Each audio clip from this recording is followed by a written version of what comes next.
Hello guys, तो अभी जो हम क्वेश्चन करने वाले हैं वो सेमेस्टर 3 का क्वेश्चन है, विद्या गैस से लिया गया है। ये क्वेश्चन आयनिक इक्विलिब्रियम का क्वेश्चन है जिसमें हमें पीएच की वैल्यू निकालनी है। ठीक है, क्वेश्चन है determine the pH of solution of a salt of weak acid and strong base. यानी कि वीक एसिड और स्ट्रॉन्ग बेस को मिलाने से जो सॉल्ट बनता है उसका पीएच हमें डिटरमाइन करना है। क्वेश्चन को हमने यहाँ पर लिख लिया है और अब इसका आंसर हम देखते हैं किस तरह बनेगा। सबसे पहले हमें पता है कि एसिड और बेस को जब हम मिलाते हैं तो सॉल्ट बनता है। यहाँ पर हमें एसिड लेने बोला है जो कि वीक एसिड होगा और बेस हमें स्ट्रॉन्ग बेस लेना है। यहाँ पर लिख सकते हैं for the determination of pH value of salt of weak acid and strong base we can consider the following salt. यानी कि पीएच वैल्यू, इन दोनों का पीएच वैल्यू निकालने के लिए हम कुछ सॉल्ट्स को मानेंगे कि हम कौन कौन सा सॉल्ट लेने वाले हैं और किसको किसे मिलाने वाले। तो यहाँ पर जो हम एसिड लेंगे वो हमारा वीक एसिड होगा और जो हम बेस लेने वाले हैं वो हमारा स्ट्रॉन्ग बेस होगा। यहाँ पर जो हम सॉल्ट लेने वाले हैं वो है कि सोडियम एसीटेट। ये एक सॉल्ट है जो कि वीक एसिड और स्ट्रॉन्ग बेस के बनने से होता है। जब इसको हम पानी में डिसॉल्व करेंगे, वाटर में डिसॉल्व करेंगे तो ये हमें टूट करके देता है CH3COOH एसिटिक एसिड और NaOH सोडियम हाइड्रोक्साइड।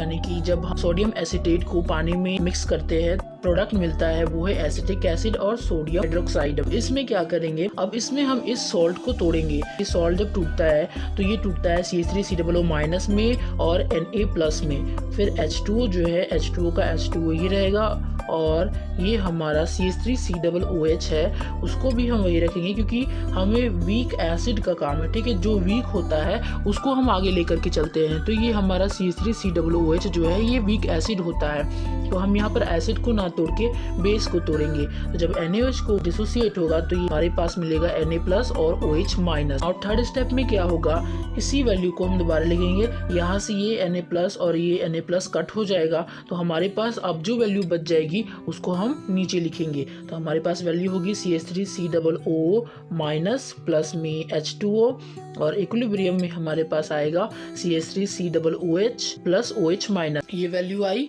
अब यहाँ पर क्या होगा, ये वैल्यू हमने कंसिडर किया कि जब हम स्ट्रॉन्ग बेस और वीक एसिड को मिलाते हैं तो हमारे पास एक सॉल्ट आता है। इसको हमने कंसिडर किया कि वीक एसिड और स्ट्रॉन्ग बेस के मिश्रण से क्या बनता है। तो अब हम इसको लिख सकते हैं general way the salt of weak acid and strong base can be expressed as. इसका मतलब क्या है कि अभी जो हमने लिखा था ऊपर में कि इस सॉल्ट को पानी में डिसोसिएट करेंगे तो क्या बनेगा, तो उसी को हमने अब यहाँ पर जनरल वे में इसको किस तरह से लिखेंगे एक्सप्रेस करने के लिए।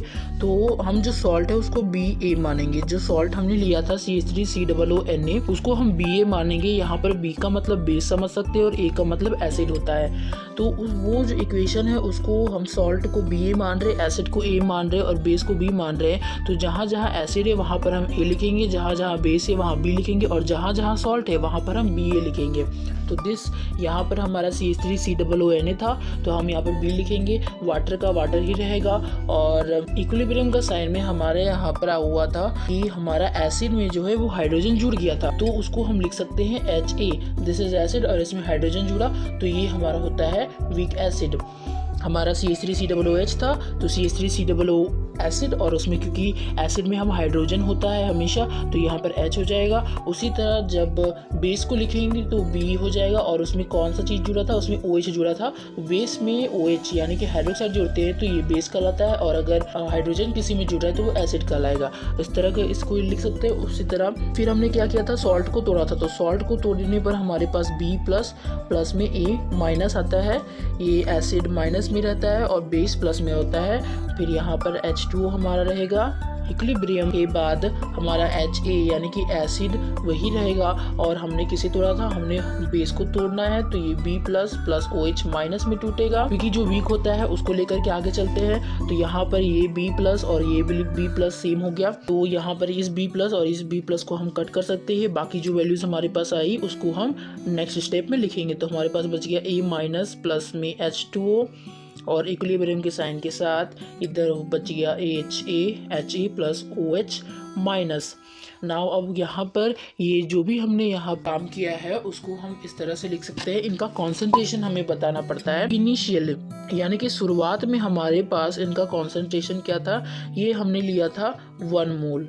सॉल्ट हमारा 1 मोल था। उसी तरह ये जो बना बाद में तो इनिशियल हमें पता नहीं चला लेकिन वो बन चुका था, ये 0 मोल हो गया। ठीक है, उसके बाद इक्विलिब्रियम में जब हमने चेंज किया तो यहाँ पर हमें क्या प्राप्त होता है, इक्विलिब्रियम में 1 - H, यहाँ पर H हमारा P ऑफ हाइड्रोलाइसिस है। तो ये जो 1 मोल है अब ये सॉल्ट ना रह करके ये बेस और एसिड में चेंज हो गया है, तो यहाँ पर 1 - H हो जाएगा, यानी कि ये 1 मोल से घट चुका है, अब ये सॉल्ट नहीं रहा। तो डिग्री ऑफ हाइड्रोलाइसिस को हम 1 में माइनस कर देंगे, तो हमारे पास सॉल्ट की जो इक्विलिब्रियम हो जाएगी 1 - H हो जाएगी। उसके बाद ये जो बना ये हमारे पास 1 मोल बन जाएगा एसिड, और उसी तरह बेस भी हमारे पास H मोल बनेगा। अब यहाँ पर हम कॉन्सेंट्रेशन में देखेंगे, कॉन्सेंट्रेशन एट इक्विलिब्रियम। इक्विलिब्रियम के स्टेट में जब ये इक्विलिब्रियम में आ जाता है तो हमारे पास कांस्टेंट क्या हो जाता है, C1 - H मोल इसका हो जाता है, और ये हमारे पास यानी कि यहाँ पर हम C से इंटू कर देंगे, कॉन्सेंट्रेशन को H से इंटू कर देंगे,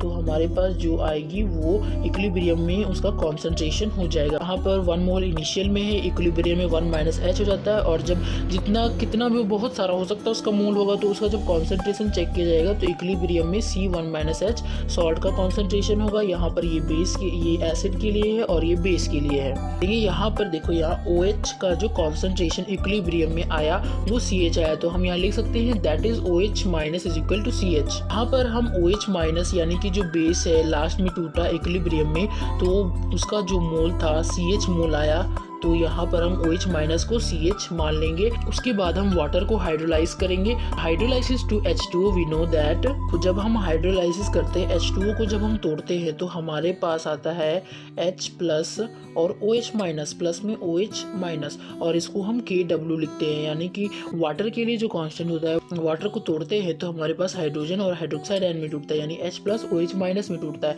तो इसको हम KW के बराबर लिख सकते हैं। यहाँ KW हो जाएगा ये दोनों का प्रोडक्ट, H प्लस और OH माइनस का प्रोडक्ट होता है। यहाँ पर हम H2O भी करके लिख सकते थे, तो इसको इस तरह से हम लिख सकते हैं, यहाँ पर H2O और ये KW हो जाएगा। यहाँ पर हमारे पास H प्लस और OH माइनस, अब हमने क्या किया था, इस OH माइनस को CH मान रखा है, तो यहाँ पर OH माइनस की वैल्यू बैठाएंगे CH, ये हमारा pH हो जाएगा। अब यहाँ से हमें H प्लस की वैल्यू निकालनी है, क्योंकि हमें pH की वैल्यू निकालनी बोले तो pH का फॉर्मूला होता है -log10 H प्लस, तो इसीलिए हमें H प्लस की वैल्यू निकालनी है। तो यहाँ से हम H प्लस की वैल्यू निकालेंगे। H प्लस की वैल्यू जब निकालेंगे तो ये CH KW में डिवाइड में चला जाएगा, KW/CH हो जाएगा। अब हमें क्या पता है, इस H की वैल्यू हमें पता होती है, हाइड्रोलाइसिस डिग्री ऑफ हाइड्रोलाइसिस है, तो इस H की वैल्यू हमें पता होती है, तो हम यहाँ पर पुट करेंगे C इंटू, देखो H की वैल्यू वीक एसिड और स्ट्रॉन्ग बेस के लिए H की वैल्यू होती है √अंडर KW/KA इंटू 1/C। इस वैल्यू को हम यहाँ पर साइड में तोड़ रहे हैं, ठीक है, हमारे पास था और नीचे में ये C था, तो इसको हम √C इंटू √C लिख सकते हैं, और ये KW रूट में है, इसको रूट में ही रहने देते हैं, और ये जो KA/C है, KA इंटू C है, वो यहाँ पर बटा में है तो ऊपर जाएगा, तो यहाँ पर वो इंटू में हो जाएगा, और ये रूट में रहेगा, तो इसको हम KA लिखेंगे, और ये भी रूट में था। सारे को अलग अलग रूट दे करके हमने उसके ओरिजिनल जगह में भेज दिया है, ठीक है। तो यहाँ से ये √C और ये √C कट जाएगा, और ये KW जो है इसको भी रूट में कर देंगे। KW को रूट से रूट में गुना करेंगे तो दोबारा से KW आ सकता है, तो इसको हम √KW लिख सकते हैं। ये √KW और ये √KW कट जाएगा, हमारे पास जो वैल्यू बचेगी वो होगी √under KW into √under KA/√C, ये वैल्यू आएगी। तो उसको हम ऐसे पूरा जब मिलाएंगे तो हमारे पास होगा KW इंटू KA/C, इसे हम इस तरह से लिख सकते हैं।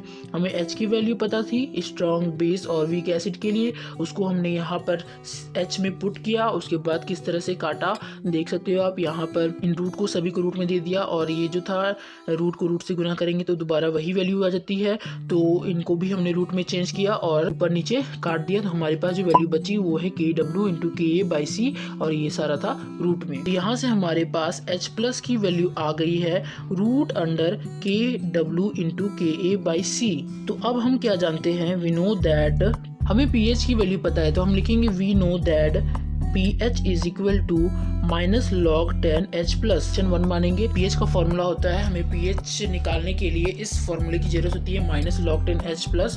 तो इसमें हम अब क्या करेंगे, H प्लस की वैल्यू को पुट कर देंगे। तो हम लिख सकते हैं, now putting the value of H in equation 1। यहाँ पर पीएच जो फॉर्मूला है उसमें H प्लस की वैल्यू को पुट करेंगे तो हमारे पास हो जाएगा माइनस log और इसका बेस 10 होगा। H प्लस की वैल्यू हमारे पास है रूट अंडर के डब्ल्यू इंटू के ए बाई सी। अब इस रूट को हम इसका पावर में बैठाएंगे तो इस रूट को हम के डब्ल्यू इंटू के ए बाई सी का पावर हाफ लिख सकते हैं। तो हम लिखेंगे P H is equal to, root की वैल्यू को हमने पावर में चेंज किया तो ये हाफ हो जाएगा। हाफ का मतलब आप इसको रूट में लिखो या हाफ में लिखो, दोनों चलेगा, रूट हटेगा, यहाँ पर इसका पावर हाफ हो जाएगा। अब इस हाफ को हमको चेंज करना है, यहाँ से पी एच की वैल्यू निकलेगी।